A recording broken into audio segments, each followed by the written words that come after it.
Hi everyone, this is Dave from Geekanoids.co.uk and this is Motorola's Dext. It's their first Android-based mobile phone.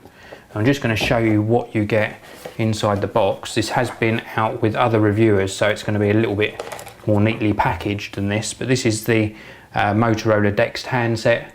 Very nice looking handset. Come back and show you a closer look at that in a minute. Now it's on orange, so this is the orange SIM card which is already in the phone.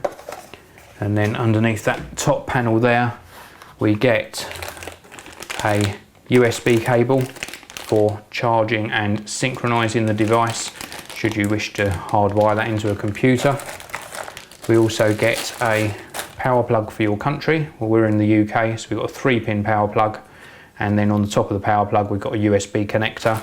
So you can use that with the USB cable to charge the device as well. And then we get a few little bits of paperwork in the bottom, some user guide which talks you through the phone, the main menu, and just getting up and running with your messaging, etc. And then we get a hands-free kit, which is just a pretty bog standard hands-free kit, nothing to really shout about, but gets the job done. Now back onto the handset.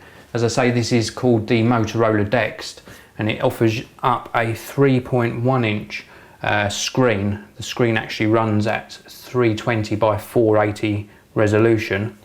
And if I take you for a quick tour around the phone, go around the back first. We've got a camera here, which is a 5 megapixel camera. It also offers up Bluetooth and Wi-Fi. And if I pop the back off, we've got the battery.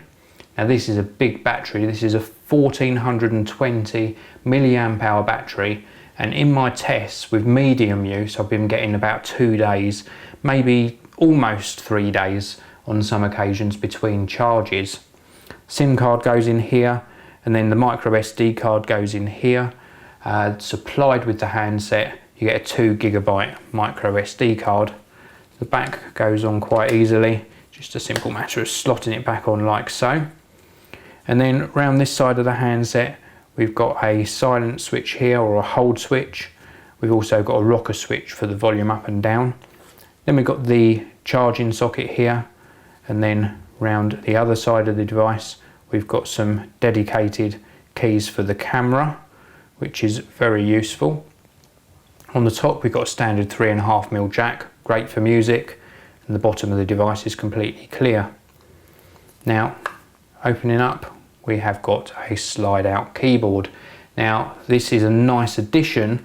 It's got little tiny raised edges to the keys, so it's quite nice to type on. They're a little bit close together, and we've also got a 4-way rocker switch with an enter button in the middle here as well.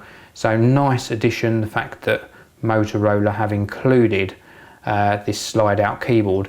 It does mean that the phone's a little bit more bulky in thickness, but it's certainly more than pocketable. It's not too bulky. It does feel quite heavy though, that I must say. It does feel like quite a chunky handset, but it's more than usable. So let's switch the handset on. It's done by this button here on the side, and the boot up time's not too bad. And this is actually, as I mentioned earlier, one of Motorola's first Google Android powered phones. And what they've done is they've put their own user interface over the handset, which they've called Moto Blur. And what that basically does, it just gives you an overlay over the standard Google Android software to give you what's meant to be a nicer experience. And once this is powered on, we're looking at about a 15 to 20 second startup time so far, and we should soon start to see the home screen.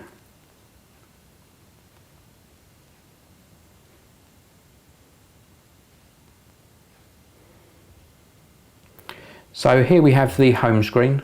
It displays the current time. We're going to push this button here to unlock the home screen.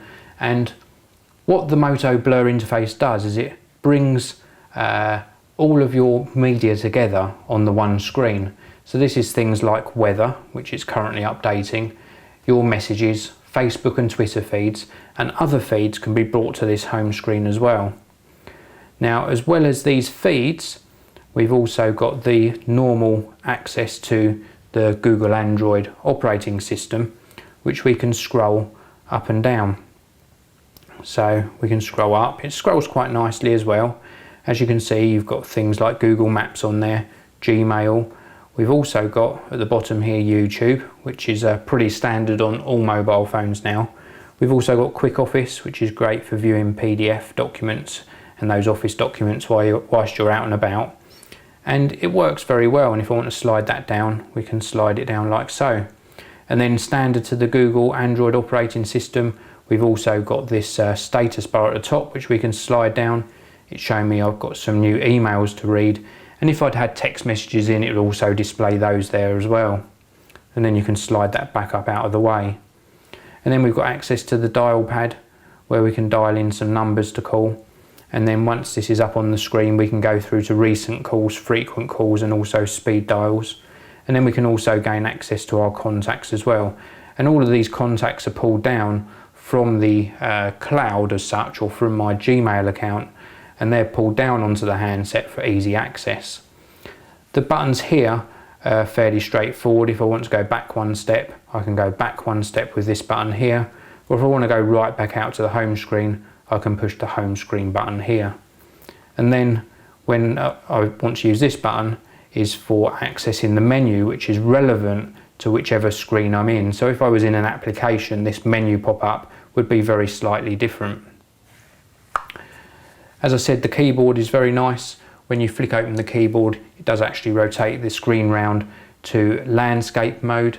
It's very snappy in use, and I think the UI is very nice, and I think it's easy to use. It's a real nice addition to the Android operating system. In the UK, you're going to pay £29.36 a month for 18 months to get this handset free on the Orange network. At the time of doing this review, I could not find any SIM-free pricing, so you can only get the Motorola Dext on Orange in the UK. In the US, slightly different. You can obviously get it on contract, but I found it for around about $450 if you wanted to buy the handset outright. If you're looking for a nice handset with some good user interface features, then I can certainly recommend the Motorola Dext. Thanks very much for listening. This has been Dave from Geekanoids.co.uk. This video review is sponsored by ProPorter.com, who design and manufacture a whole host of accessories for your mobile devices, including PDAs and smartphones, MP3 players and iPods, laptops, GPS devices and gaming units.